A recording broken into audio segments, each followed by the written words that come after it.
Et je vous retrouve avec plaisir sur le stand du secrétariat général de l'enseignement catholique dans l'enceinte du Palais des Expositions de la Porte de Versailles à Paris, dans le cadre bien évidemment du Congrès des maires. Nous allons, en clôture de cette deuxième journée, nous allons parler formation professionnelle, parce que ça c'est un thème éminent, et puis c'est une thématique importante dès lors qu'on parle de l'enseignement catholique. On va parler de formation professionnelle avec trois personnes que je remercie pour s'être déplacées et donc de se trouver avec nous ce soir. Yves Ruellan, le président de RENASSUP, Émilie Julien, j'aurais dû commencer par vous, je manque d'élégance. Émilie Julien, directrice de l'agence Excellence Pro, donc Yves Ruellan, président de RENASSUP, et Patrick Bizet, directeur d'un établissement que j'aurai plaisir à vous faire découvrir en sa compagnie tout à l'heure, qui est l'établissement de la Jolivrerie. Excellence Pro, c'est le premier salon des formations et métiers d'avenir. Ça a lieu les 12 et 13 mars 2020 au Paris Event Center, qui est très exactement en bordure de périphérique, porte de la Villette. C'est très grand et il y a moyen d'y mettre beaucoup de choses, et vous allez y mettre beaucoup de choses. Racontez-nous un tout petit peu déjà la genèse peut-être de ce salon avant d'en évoquer le contenu, monsieur Ruellan. Voilà, on est effectivement dans un contexte de réformes nombreuses du côté de l'éducation nationale, du côté du ministère de l'enseignement supérieur, et puis aussi, ce qui est relativement nouveau pour nous, du côté du ministère du Travail. Trois réformes simultanées qui ont fait que du côté de l'enseignement catholique, on s'est posé la question l'année dernière d'accompagner ces réformes.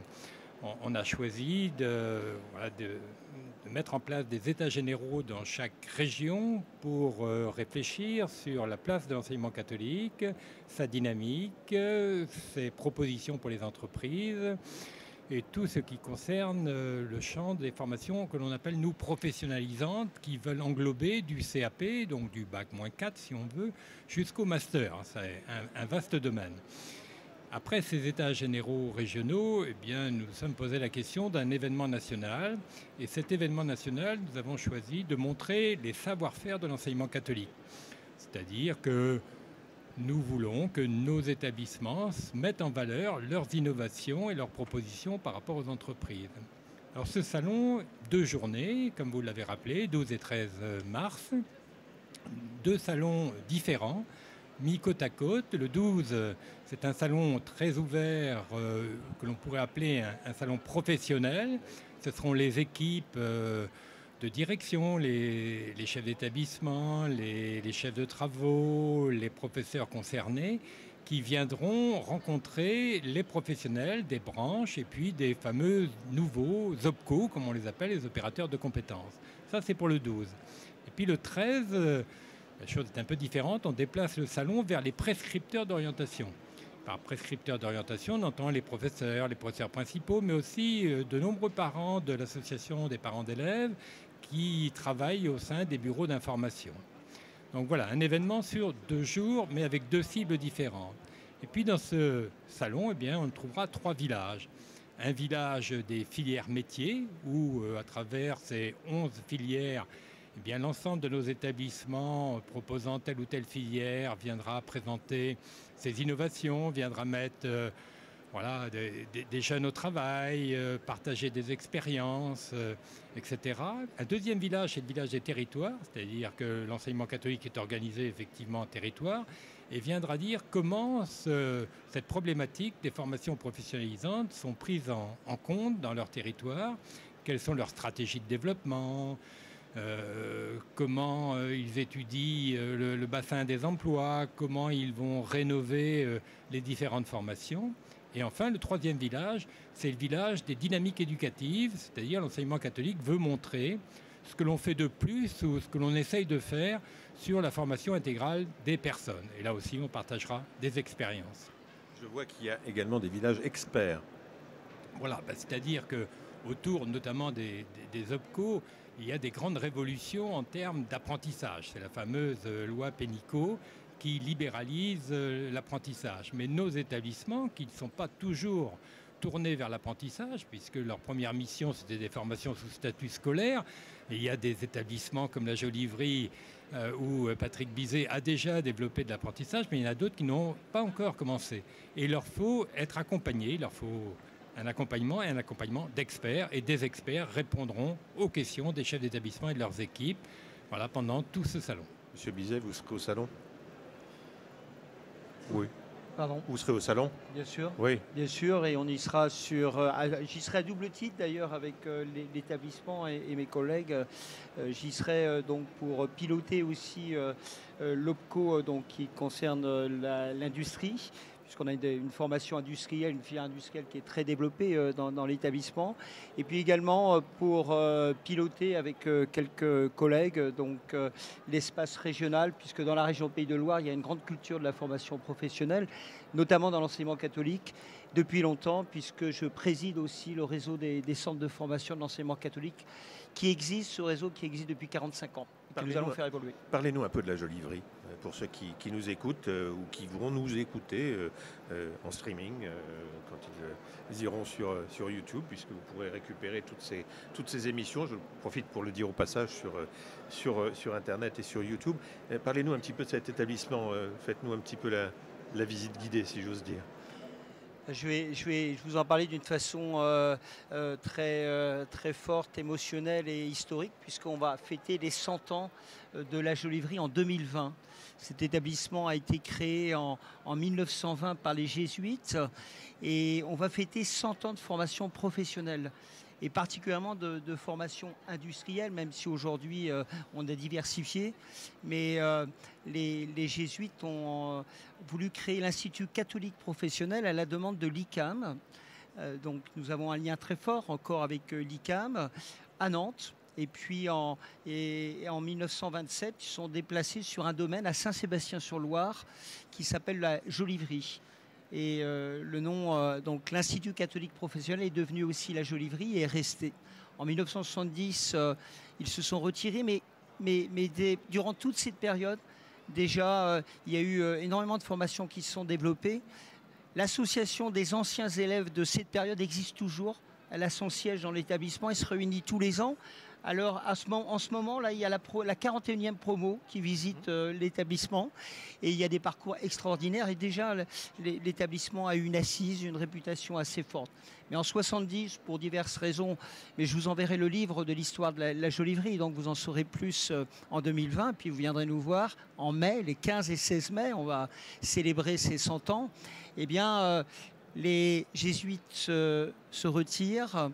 Et il y a une autre congrégation qui prend le relais, les Frères des écoles chrétiennes, avec 2 établissements, une école commerciale et un établissement industriel qui apparaissent, avec 460 élèves.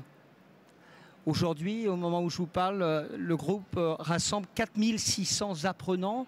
Alors je dis apprenants parce qu'on a des élèves, des étudiants, des apprentis, des stagiaires. Aujourd'hui, la particularité, c'est qu'on a aussi 1500 étudiants. Donc quasiment la moitié sont apprentis ou stagiaires en contrat pro et l'autre à temps plein. Et on prépare à 70 formations. Alors le domaine d'activité de l'établissement est particulièrement important dans le secteur industriel. Je le revendique. Je le revendique parce que on sait que toute la période, la dernière décennie a été difficile dans la formation industrielle. C'était important de tenir, c'était important de le développer parce que la région Pays de Loire est la 2e région industrielle de France. Donc on a eu un soutien aussi de la collectivité, du conseil régional. À un moment, il y a quelques années, on a engagé un gros programme, on a rénové nos ateliers. On a été bien soutenu par la branche professionnelle, l'UIMM. C'était un pari. À un moment où les jeunes désertaient un peu ces formations, y allaient un peu par défaut. Et bien aujourd'hui, au mois de mai, à cette époque maintenant, depuis quelques années, notre recrutement il est complet. Les jeunes ils viennent par choix ici faire des formations industrielles en bac pro. Et puis les entreprises sont à la porte de l'établissement, ils ont besoin de jeunes. Vous vous ennuyez pas en fait, hein non, parce qu'on est dans la pédagogie de projet, mais je pense qu'on aura l'occasion d'en parler. Juste vous dire qu'il y a 2 missions est essentielle pour nous, pour tout établissement. Oui. Alors d'abord, l'une qui est liée évidemment au concept de l'enseignement catholique, l'école de toutes les intelligences. Voilà, prendre le jeune tel qu'il est et l'aider à construire son parcours. Et puis la deuxième chose, quand on est dans la formation professionnelle, il faut répondre aux besoins d'un territoire, des entreprises. Les présentations sont faites. Vous disiez à l'instant, Monsieur Ruellan, 3 réformes simultanées qui ont un petit peu bouleversé le monde de la formation professionnelle. Madame Julien, comment est-ce qu'il faut considérer ces 3 réformes comme un nouveau cadre, comme des opportunités ou comme de nouvelles contraintes? On parle d'un big bang de la formation professionnelle. C'est un changement de paradigme et on peut considérer cela comme une opportunité. Vraiment de se mobiliser en faveur de l'insertion professionnelle des jeunes en leur proposant des voies de formation professionnelle en initiale ou en apprentissage, enfin par voie scolaire ou par la voie de l'apprentissage. Et il y a un enjeu aujourd'hui pour les lycées professionnels de proposer ces différents accès de formation. Donc aujourd'hui, une agence nationale Excellence Pro a été créée pour justement accompagner les établissements qui ne sont pas encore dans ces différentes voies de formation, enfin en tout cas pas celle de l'apprentissage, de les aider, voilà, exactement, de les aider à justement développer cette nouvelle voie d'accès à la formation professionnelle en apprentissage. En quoi est-ce que c'est un nouveau cadre facilitant? Alors, le Big Bang concerne vraiment l'environnement institutionnel de la formation professionnelle. Toutes les structures ont été recréées et ce qui est facilitant dans le cadre du développement de l'apprentissage, c'est que maintenant on est financé au forfait directement par des OPCO avec des impulsions des branches professionnelles sur les métiers vraiment porteurs. Donc cette nouvelle structure est censée faciliter en fait le développement et l'accès pour les entreprises et pour les jeunes aux voies de formation en apprentissage. Mais cependant, il y a quand même un intérêt à exister auprès de ces structures au niveau national pour représenter l'offre de formation que nous proposons et l'intérêt, la réalité dans les territoires des besoins des entreprises sur les formations que nous développons et qui répondent à leurs besoins, bien sûr. Je le disais hier lors d'une autre table ronde où ce sujet était évoqué. Personnellement, j'ai l'impression que l'apprentissage, cela fait des années qu'on en parle, mais des années et des années qu'on attire l'attention sur le fait que c'est un formidable bassin d'emploi et que les formations qui y sont dispensées sont parfois extrêmement bien rétribuées, même en début de profession. Est-ce qu'aujourd'hui, on est véritablement dans une nouvelle étape? Est-ce qu'il y a quelque chose qui a été franchi et qui fait que l'apprentissage, on peut le regarder sans se dire que c'est la formation du pauvre, comme c'était parfois le cas ou comme c'est toujours? Est-ce qu'il y a un cap psychologiquement qui, selon vous, est franchi? Monsieur Ruellan? D'abord, je crois qu'administrativement, on a libéralisé l'ouverture de centres de formation d'apprentis ou d'unités de formation d'apprentis. Donc, il n'y a plus ces barrages qui pouvaient être opérés au niveau des régions. Voilà, on a une grande ouverture. Et puis le deuxième volet, c'est un volet pédagogique, c'est-à-dire que le jeune maintenant qui est au lycée professionnel ou en enseignement supérieur, par exemple dans des formations de BTS, peut choisir la modalité à laquelle il va suivre la formation, ou le statut scolaire, ou le statut d'apprenti, éventuellement avec des allers-retours, c'est-à-dire il ne prend pas de risque. Voilà. Maintenant, il faut que les entreprises jouent le jeu. Alors pour le moment, on assiste à une explosion des ouvertures de CFA, 300 ou 400 en 2 mois.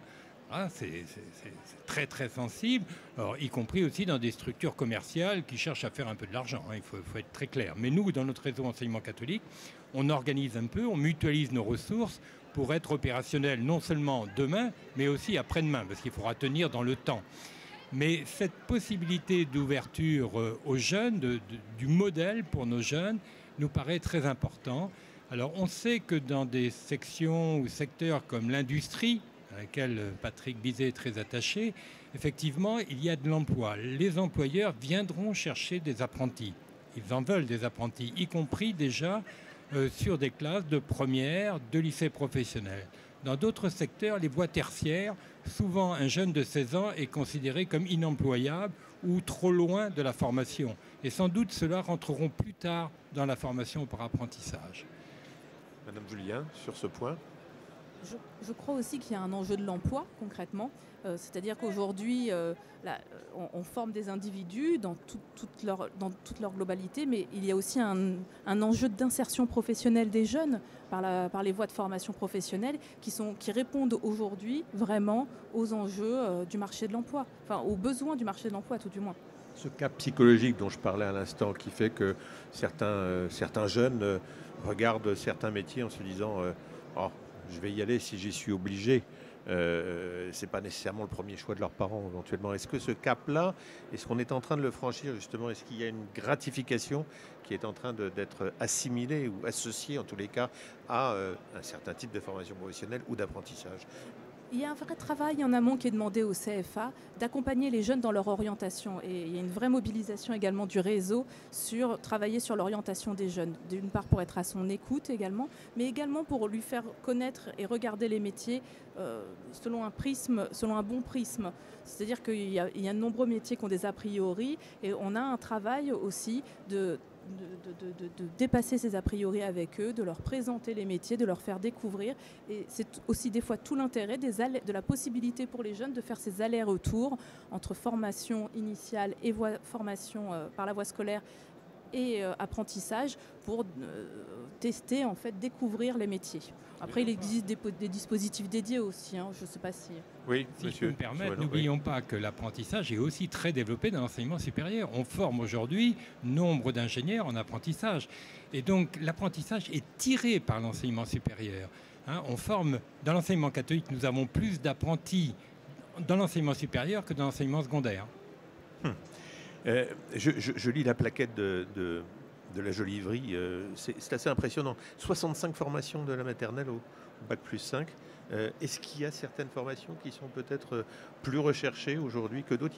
Il y a eu quel type d'évolution? Quelles sont les formations vers lesquelles aujourd'hui les jeunes ont tendance assez naturellement à se diriger?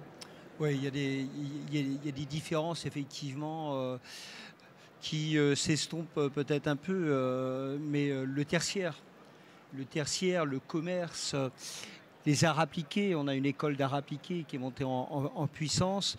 On voit bien il y a des taux de pression qui sont très forts. Les métiers de la prévention, de la sécurité.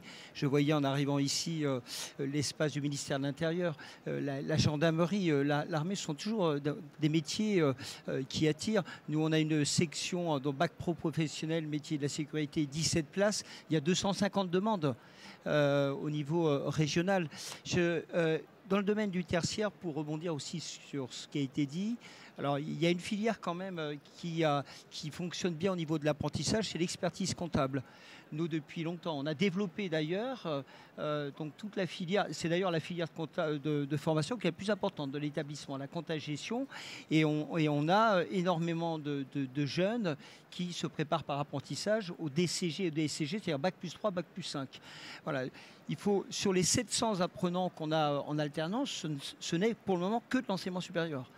Donc lorsque M. Roéland parle effectivement aussi de l'apprentissage qui est développé dans l'enseignement supérieur, c'est une réalité que nous connaissons bien dans l'enseignement catholique. Maintenant, il va falloir développer aussi à d'autres niveaux parce qu'il y a une demande assez forte, notamment dans le domaine industriel, au niveau bac professionnel, voire au niveau CAP. Je voudrais revenir aussi sur ce qui a été dit. Il y a un changement profond qui s'opère. On a parlé d'aller-retour apprentissage statut scolaire. Là, depuis la rentrée dernière, et actuellement, on intervient auprès des parents.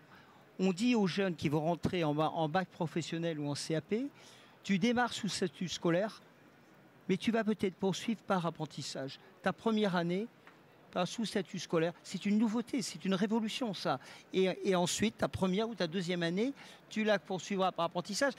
Et nous allons créer les structures dans nos établissements, dans tous les établissements, qui vont te permettre de faire ça. La réforme aussi encourage et indique à chaque lycée professionnel de créer sa structure d'apprentissage. Alors qu'avant, il fallait aller dans un autre espace. Ce que je voudrais dire aussi, c'est que ça ne va pas se faire automatiquement, car on passe d'un système qui a été régi, qui reste régi par l'éducation nationale, les diplômes de l'éducation nationale et une réforme de l'éducation nationale avec des professeurs qui sont sous contrat avec l'Éducation nationale, à un autre système qui est piloté par le ministère du Travail, c'est-à-dire les entreprises, et je le vois bien aujourd'hui, les entreprises disent « je vais vous donner ma feuille de route », et que le nombre d'heures d'enseignement n'est plus le même. Donc il faut le transformer. Et ça veut donc dire que les établissements vont devoir aussi mettre en place les structures et les individus et les formateurs qui vont être capables aussi de passer d'un système à un autre. Donc là, ça va se faire progressivement. Il y a des grands établissements qui ont déjà des CFA qui sont bien armés, d'autres un peu moins, d'où l'importance de travailler en réseau et d'où l'importance aussi d'un salon comme Excellence Pro qui va nous amener à travailler de façon collégiale et qui nous impose de travailler de façon collégiale. Et de toute façon, les entreprises se tournent vers nous en disant nous, on a besoin d'avoir un réseau d'établissements qui répondent à nos demandes. Madame Julien, un commentaire sur ce qui vient d'être dit? Effectivement, la dimension que le Salon Excellence Pro est vraiment une première initiative qui va donner de la visibilité et en interne et en externe, de la qualité de ce qui est déjà réalisé, des ambitions qu'on se donne sur la formation professionnelle.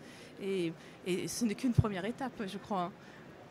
Est-ce que, pardon de le dire en ces termes-là, est-ce qu'il y a de la part de l'enseignement scolaire une sorte de supériorité dans ce domaine de la formation professionnelle, une supériorité, une acuité peut-être plus grande à ces questions d'apprentissage et de formation professionnelle? Est-ce que c'est juste ce que je dis ou pas? Non, pas forcément. Non, pas forcément. Alors, au niveau du collège, ça reste un peu compliqué quand même. Tant qu'on pensera que l'efficacité d'un collège se mesure au nombre d'élèves qui font une seconde générale et technologique, ça va être compliqué. Donc aujourd'hui, on est en train d'inverser ça et tout le travail. Et le salon Excellence Pro est intéressant aussi. J'y reviens et j'en fais la promotion parce que j'en suis aussi un des acteurs. Parce qu'il vise en premier lieu les professeurs, les chefs d'établissement, et c'est là aussi que ça commence. Alors les parents évidemment aussi, mais les professeurs et les chefs d'établissement ont besoin d'être acculturés aussi à la formation professionnelle. Il n'y a pas une hiérarchie des formations. Le bon parcours, c'est celui qui permet aux jeunes de réussir son projet. C'est celui-là le bon parcours. Après, nous, on va proposer... Et puis, il n'y a pas de parcours... Enfin, il peut y avoir un parcours rectiligne, mais chacun d'entre nous, on a fait des rencontres, et puis il y a eu des détours. Et la voie professionnelle, et ce qu'on est en train de construire, c'est justement aussi de créer des passerelles entre les parcours. Ça, c'est une révolution aussi. C'était cloisonné avant. Vous voyez, mon établissement a aussi cette force de proposer 72 formations, 70. J'ai 14 formations qui sont en co-formation avec d'autres établissements, avec des universités, avec des écoles d'ingénieurs, avec le CNAM, qui est un gros partenaire de l'enseignement catholique. Eh bien, voilà, on va travailler en réseau et un jeune, on va lui dire tu peux changer. Et on va t'accompagner dans ce changement. À vous écouter, on a l'impression que c'est un cadre, j'allais dire, où normalement les choses devraient se passer parfaitement naturellement. Qu'est-ce qui s'oppose à ce que précisément les choses se passent bien et que cette formation professionnelle, enfin, cet apprentissage, enfin, se déroule correctement dans notre pays, comme ça se déroule, si j'ai bien compris, parfois mieux dans certains pays voisins? Il y a quand même un changement de culture, y compris chez nous dans l'enseignement catholique, où nous étions mieux reconnus pour des lycées de centre-ville s'occupant de l'enseignement général et formant de bons élèves pour des classes préparatoires et des grandes études. Donc il y a aussi une révolution, il y a une révolution chez nous. Nous avons, par exemple, assez peu développé dans l'enseignement catholique les formations professionnelles industrielles. Donc là, on voit que c'est un secteur nouveau pour l'emploi, y compris dans des filières comme le numérique. Donc nous avons des adaptations à faire. Nous avons aussi des adaptations du côté des corps professoraux. Parce qu'un professeur qui aujourd'hui enseigne par exemple la menuiserie doit aussi trouver d'autres types de débouchés, d'autres accompagnements pour enseigner dans d'autres types de sections. Il y a toute une sorte d'inertie vers laquelle il faut lutter. Donc il y a des éléments qui nous appartiennent. Il y a des éléments de langage aussi pour l'enseignement catholique qui doit nous obliger à aller vers tout ce que nous essayons d'améliorer pour ces formations professionnalisantes. Madame. Je crois qu'il y a un enjeu également de transformation des métiers à venir. C'est-à-dire qu'on dit que dans 15 ans, on ne connaîtra pas la moitié des métiers qui seront à l'œuvre. Et donc, que certains auront disparu. Et certains également auront disparu. Et donc, on voit bien qu'il faut se mettre en mouvement et se mettre dans un état d'esprit de se transformer en vue de répondre en fait à cette évolution sociétale et aux besoins demain de professionnels qualifiés. On parle de compétences plus que de qualifications maintenant, c'est le champ plus à la mode, mais voilà, de nous renouveler dans les besoins en compétences dont demain on aura besoin pour s'insérer professionnellement sur le marché de l'emploi. Monsieur Bizet, c'est quelque chose auquel vous réfléchissez en permanence, peut-être ces nouvelles filières qu'il va falloir peut-être créer demain ou adapter, certaines peut-être vont disparaître. C'est un enjeu permanent et c'est un défi majeur. On nous dit que, effectivement, 65% des emplois n'existent pas encore dans 15 ans ou 20 ans, ou en tout cas 100% des métiers, il faudra l'exercer différemment. Comment, aujourd'hui, peut-on former de façon efficace des jeunes dans des filières et des formations pour des métiers qui n'existent pas? C'est un sacré défi. Donc aujourd'hui, moi je l'ai posé aux enseignants, c'était mon discours en début d'année.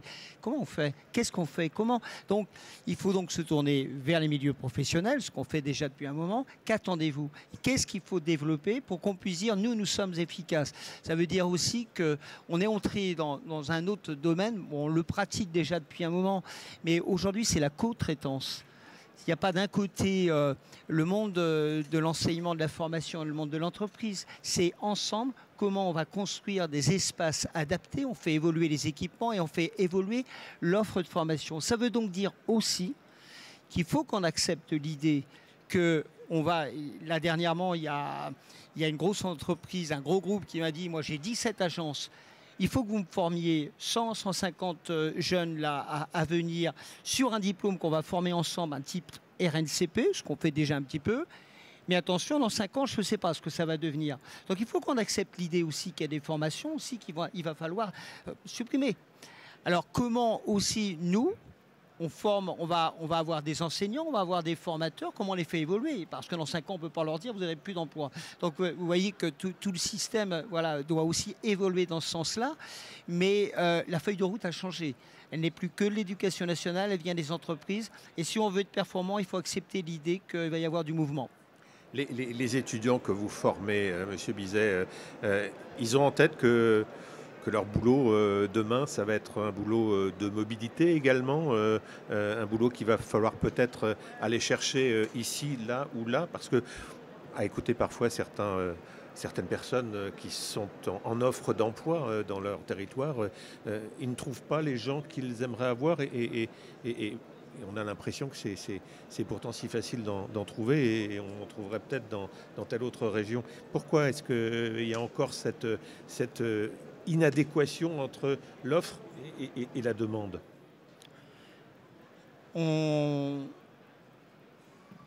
Tous les chefs d'entreprise, dirigeants d'entreprise que je rencontre, et hier j'ai passé ma journée avec 17 dirigeants d'entreprise et je suis allé dans des sites innovants où le management est innovant, où les espaces sont innovants, me disent la même chose. D'abord le savoir-être. Voilà, ça c'est ce que nous attendons. Parce que la technicité, à partir du moment où ils ont un diplôme, ils l'auront et puis on fait pas trop mal, on fait bien. Voilà. Mais voilà, le savoir-être. Capacité d'adaptation, capacité d'innover, capacité de créer. Nous devons développer l'esprit d'initiative et l'entrepreneuriat et l'agilité. Voilà. Donc, c'est pour ça aussi qu'on est dans la pédagogie de projet. Vous savez, les jésuites, quand ils ont créé l'école, j'ai repris le projet éducatif des jésuites, ils disaient, dans leur projet éducatif, la confrontation au réel. C'était, et dans les années 60, ils parlaient de l'apprentissage. J'ai retrouvé ça dans les textes, et donc de l'alternance. Et aujourd'hui, on est toujours dans la confrontation réelle, on appelle ça la pédagogie de projet, c'est-à-dire voilà, comment on va tout de suite travailler sur des projets d'associations d'entreprises. Microjoule, par exemple, en est un bon exemple. Donc, c'est le pape qui avait dit oser. Voilà, aux jeunes, le message qu'on doit dire osons, allons-y, créons. Dans le projet, nous, on est actuellement sur le projet aussi de campus. Le ministre a défini un cahier des charges et dans ce cahier des charges aussi, il dit qu'il faut que les écoles soient incubateurs d'entreprises. Dans les campus, il faut qu'on travaille en réseau. Un campus, c'est du CAP jusqu'au doctorat. L'enseignement supérieur, ce n'est pas simplement l'enseignement supérieur. Il y a des parcours, mais on est incubateur d'entreprise, on fait de la recherche. Donc c'est ça aussi qu'on doit développer dans nos établissements. Monsieur Ruelland, sur cette parfois inadéquation entre l'offre et la demande, entre ces emplois qui ne sont pas satisfaits et qui pourraient l'être, parce qu'on a les personnes formées, on a pris les moyens de les former, mais parfois par manque d'information, de mobilité, peut-être d'efficacité de la part de Pôle emploi, ces postes ne sont pas fournis. Donc, d'abord, il faut les identifier. C'est pour ça qu'on se rapproche de plus en plus des entreprises en leur demandant de quoi elles ont besoin, ces entreprises. Je prends un exemple au niveau des cadres moyens. Par exemple, alors jusqu'à présent, c'était des élèves qui sortaient de BTS, c'est-à-dire de Bac+2, qui occupaient des postes de cadre moyen. Et puis les entreprises nous disent, effectivement, ils ont une technicité dans leur spécialité, mais ils ne peuvent pas encadrer parce qu'il leur manque une dimension. Et donc là, on a repéré ce manque pour créer une année complémentaire derrière des BTS, une année Bac+3, qui leur permettra d'acquérir par exemple des notions d'éthique, de management, des notions liées à l'environnement et à l'écologie de la personne. Et ces éléments-là, nous sommes en train, en partenariat avec les universités catholiques, avec les grandes écoles qui sont regroupées au sein de la FESIC, on est en train de construire des couches supplémentaires, une couche plutôt transversale, c'est-à-dire non spécialisée, mais qui leur permettra de répondre vraiment aux demandes des entreprises. Est-ce que le regard des entreprises a changé sur justement ces apprentis qui viennent sur le marché? Il y a eu des cas où les entrepreneurs avaient tendance à regarder les apprentis comme une main-d'œuvre assez facile à utiliser, et parfois assez facile à jeter par la suite. Est-ce que ce regard-là, il a un petit peu changé? C'est un peu tôt pour se prononcer. Normalement, la réforme est censée donner plus d'accès pour les entreprises, plus de facilité pour accueillir des apprentis. Il y a quand même toujours une protection importante des apprentis pour éviter les dérives. Des gens qui font des dérives, je ne suis pas sûre qu'on l'empêchera complètement avec la réforme non plus. En tout cas, elles sont encouragées à s'engager également dans la formation. En dehors de l'apprentissage et juste de ce dont on parle, il y a également des dispositifs type la FEST, donc la formation en situation de travail, qui sont également développés pour justement un peu conforter ou renforcer l'intérêt des entreprises pour le fait qu'elles puissent être formatrices des jeunes. Donc c'est également une révolution culturelle, pas que pour nous, mais également pour les entreprises qui se met en place, où on leur dit vous avez besoin de personnel, vous devez également vous engager dans la formation et en être partie prenante. Donc c'est vrai que dans cette adéquation, il me semble qu'il y a un principe d'écoute et de partage, mais il faut également que les entreprises s'engagent aussi dans les dispositifs de formation pour qu'on puisse répondre au mieux à leurs besoins. Qu'elles ne savent pas toujours clairement si bien que ça exprimer, et donc elles ont besoin de notre ingénierie pédagogique pour y répondre. Monsieur Bizet. Je peux vous apporter un témoignage, une réalité, parce que la question que vous posez, effectivement, on peut tous se la poser, et elle a pu se poser à certains moments. La réalité aujourd'hui, d'abord, déjà depuis quelque temps, mais la réforme l'a conforté, on parle bien de co-formation. Ça ne peut pas marcher autrement. De toute façon, un centre de formation disparaîtra et puis il ne travaillera plus avec une entreprise. C'est aussi la responsabilité du centre de formation de respecter l'engagement qu'il prend par rapport aux jeunes. On est bien dans une formation. Il y a la formation des tuteurs. En début d'année, moi, dans l'amphithéâtre, j'avais 100 tuteurs, c'est-à-dire 100 dirigeants d'entreprise qui sont tuteurs d'un jeune et qui vont venir régulièrement dans l'établissement pour faire de la formation. Hier, j'en ai rencontré un, il me dit bientôt je viens chez vous. On est dans la formation, c'est-à-dire on s'accorde avec le responsable coordinateur du centre de formation pour dire quels sont les critères que l'on prend, comment on évolue dans le référentiel et dans la répartition des cours, et qu'est-ce qui se passe en entreprise et puis au centre de formation. Et tous les tuteurs d'entreprise participent au conseil de classe, tous. Ils viennent pour leur stagiaire ou leur apprenti. Donc, et de la même façon, tous mes responsables, tous mes formateurs vont en entreprise régulièrement faire le point et voir ce qui se passe, parce que ça marche dans les deux sens. Ça marche dans les deux sens. Et après, on ajuste. Moi, je suis largement, je suis plutôt confiant dans ce domaine-là, réellement. De toute façon, on ne peut pas avoir... nous, on tourne à 85, 90 ou à parfois 100%. On a eu un major de promotion dans des filières qui sont quand même assez difficiles aussi, tant dans le domaine industriel que dans l'expertise comptable. On a 85 à 90% de taux de succès aux examens. Et on a un taux d'insertion dans les 3 mois qui suivent de 85 aussi à 90%. Donc si on ne partage pas, si on ne construit pas ensemble les éléments de formation, la progression, ça ne marche pas. Ça peut pas à un moment donné, il y a une sanction et on disparaît. Pourquoi on a mis autant de temps pour s'apercevoir de ces choses qui sont pourtant a priori simples à comprendre? Parce qu'il y a toujours eu une sorte de... Oui, d'image. Quand vous disiez tout à l'heure, monsieur Rouélan, vous parliez de la liste des prescripteurs, vous avez cité les parents. Est-ce que les parents devenus prescripteurs, ça n'est pas aussi une nouveauté en la matière? Oui, bien sûr. Bien sûr, il y a beaucoup d'images. Vous avez rappelé que souvent l'apprentissage pour la personne lambda, c'est un apprentissage de boulanger, charcutier, etc. Oui. C'est-à-dire au niveau CAP, alors que nous, on défend l'apprentissage évidemment des CAP. Évidemment, il faut s'occuper de cette population de jeunes, mais on parle aussi d'apprentissage de l'enseignement supérieur, et c'est celle-là qui modifiera. Mais bien sûr, et c'est celle-là qui modifiera l'image des parents. Et c'est ce que vous disiez tout à l'heure, Madame Julien. Vous avez parlé de paradigme. C'est un paradigme qui est en train de changer et qu'il faut continuer d'accompagner, j'imagine. Et puis, vous savez, on le voit aussi des jeunes gens qui peuvent avoir suivi un CAP de boulanger et monter leur entreprise, avoir une belle réussite professionnelle, et d'autres jeunes gens qui ont poursuivi des études sans savoir vraiment ce qu'ils allaient faire professionnellement, qui sortent très diplômés du système éducatif, mais qui ne trouvent pas d'emploi. Ou un emploi vraiment qui ne correspond pas à leur niveau de compétence.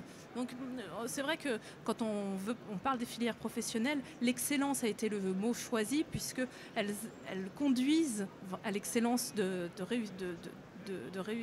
à la réussite dans des parcours et dans l'insertion professionnelle. Ça permet à des jeunes de se révéler, de dire qui ils sont. Et chaque jeune porte un talent en lui, obligatoirement. Et ce qu'il faut, c'est qu'on puisse lui permettre, par quelque voie que ce soit, de l'exprimer. Et voilà, et qu'il puisse dire voilà, qui je suis et ce que je veux devenir. Et la voie professionnelle, c'est ça.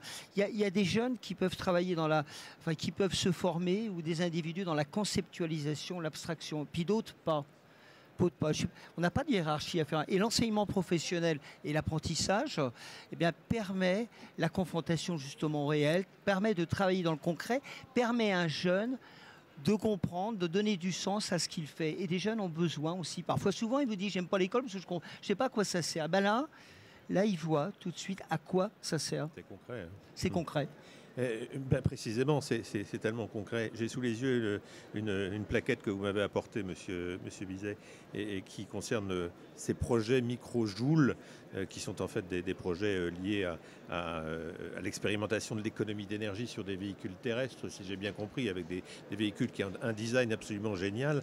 Ce qui m'amène à vous poser, et ce sera ma dernière question, la transition écologique, l'économie circulaire, tout ce qu'on a devant nous là, qui est en train on sent bien de monter là, ces préoccupations qui deviennent des préoccupations de tout le monde, en tous les cas, de chaque jour davantage de monde. C'est à l'origine demain, peut-être déjà d'ores et déjà aujourd'hui, de nouvelles filières, non, oui. De nouvelles préoccupations. Vous pouvez nous parler de ça ? Oui, tout à fait. Alors, de nouvelles filières, et puis en tout état de cause, il faut l'intégrer maintenant dans toutes les filières de formation et dans les enseignements. Je trouve qu'il y a une vraie prise de conscience aussi de la part des jeunes, mais je pense que la collectivité, là, maintenant, a mené aussi les actions. Et on le voit bien dans certains enseignements, par exemple le bac STNI, où il y a développement durable. Donc, il y a effectivement, et dans l'industrie du futur, c'est aussi de savoir comment on va utiliser au mieux de nouveaux produits et moins gaspiller. Ça va effectivement donner naissance à de nouvelles filières. Nous, à Nantes, entre deux établissements, d'ailleurs, on s'est réparti les filières un peu différemment, puisqu'il y en a un qui est allé plus d'ailleurs dans ces nouvelles filières. Nouveau monde pour nouveau paradigme, ou nouveau paradigme pour nouveau monde, ça pourrait être le slogan du salon qui s'ouvrira donc le 12 et 13 mars 2020. Ça s'appelle Excellence Pro, premier salon des formations et métiers d'avenir. Et ce sera donc au Paris Event Center, avenue de la Porte de la Villette. Notez bien ça sur vos tablettes. Merci à vous tous les trois d'être venus pour parler de ce salon et puis pour parler de la formation professionnelle en général, qui, à vous écouter, a un bel avenir devant elle. Merci à vous. Merci, monsieur. Merci à vous.